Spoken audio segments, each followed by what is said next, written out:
वन्यजीव संरक्षणात सिरोंचा वन विभाग हे वेगळं पाऊल टाकत आहे। महाराष्ट्रात नसलेले प्राणी सिरोंचा वन विभागात आढळतात। त्यातील कमलापूर वन परिक्षेत्र हे एकमेव शासकीय हत्ती कॅम्प असलेला हा परिसर आहे। याच ठिकाणी छत्तीसगडचा राज्य प्राणी असलेला रानमशींचा देखील संवर्धन करण्यात येत आहे। कोलामार्का राखीव संवर्धन क्षेत्रात मोठ्या प्रमाणात रानमशी आढळतात।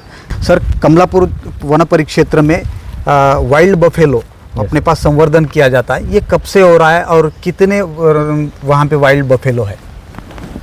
कमलापुर रेंज ऑफिस में रेंज परिक्षेत्र में लगभग 20 साल से हम रानमशी का संवर्धन कर रहे हैं।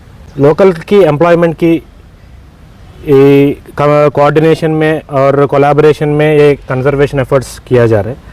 अभी फ़िलहाल हमारा कोलामार्का में लगभग 15 रानमशी हम साइटिंग कर रहे हैं। इसका महत्व ये है कि सारे महाराष्ट्र में ये एक ही जगह पे दिखने के लिए मिलता है और पूरा इंडिया का सेंट्रल लैंडमास में लगभग 50 या 100 की आबादी है। और ज़्यादा से ज़्यादा हमको ये कोलामार्का संवर्धन रिजर्व में दिखने के लिए मिल जाते हैं।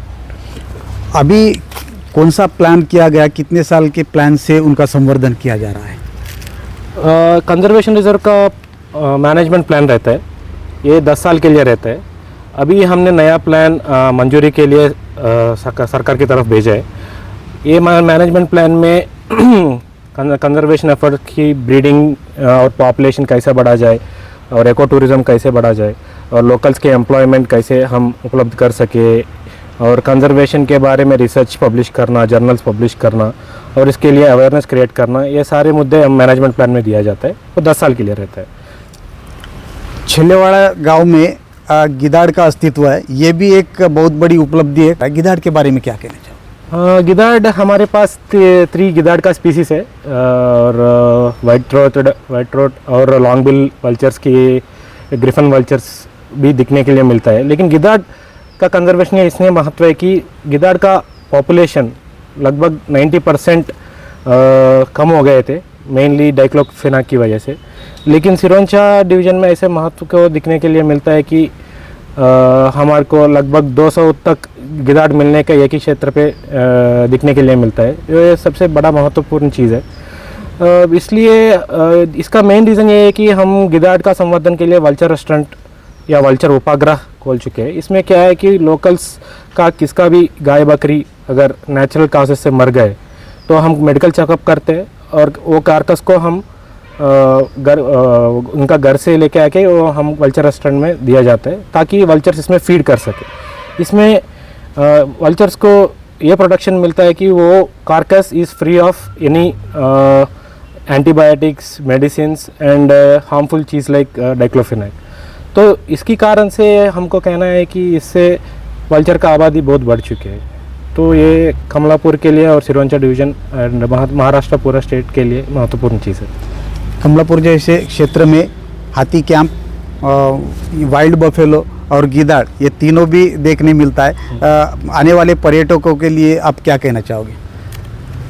अभी हमारा कोलामार्का रेंज सब पहले नक्सलवादी के लिए पाया जाता है, लेकिन सरकार की मेजर्स की वजह से नक्सलवादी कम हो गए और वाइल्ड लाइफ का कंजर्वेशन एफर्ट्स भी हमारा 2 साल से कर रहे हैं, 20 साल से कर रहे हैं सॉरी। और इसकी वजह से हमारे कंजर्वेशन एफर्ट्स भी रिजल्ट्स आने लग गए। अभी टूरिस्ट्स को भी हत्ती कैंप, रानमशी, गिदाड़ जैसा रेयर स्पीसीज़ को दिखने के लिए मिल जाता है। और हम फ्यूचर में ये एरिया को एक टूरिस्ट कॉम्प्लेक्स भी जैसा बनाने का प्लान है। इसकी वजह से बच्चों को, एल्डर्स को और हमारे स्टेट के लिए भी एम्प्लॉयमेंट अपॉर्चुनिटीज़, टूरिज़्म, अच्छे खासा वेकेशन और वाइल्ड लाइफ कंजर्वेशन, ये सारे चीज़ एक ही स्पॉट में मिलने के लिए चांसेस है। तो एकूणच आपण बघू शकता अत्यंत दुर्मिळ असे गिदाड, रानमशी आणि हत्ती कमलापूर वन परिक्षेत्रात एकाच ठिकाणी बघायला मिळतात। त्यामुळे पर्यटकांना देखील ही खूप मोठी संधी आहे। त्यामुळे कमलापूर वन परिक्षेत्रात अशा दुर्मिळ प्राण्यांना बघण्यासाठी पर्यटकांना देखील त्यांनी आवाहन केले आहे। महेश गुंडेटीवार, LS मराठी, कमलापूर, गडचिरोली।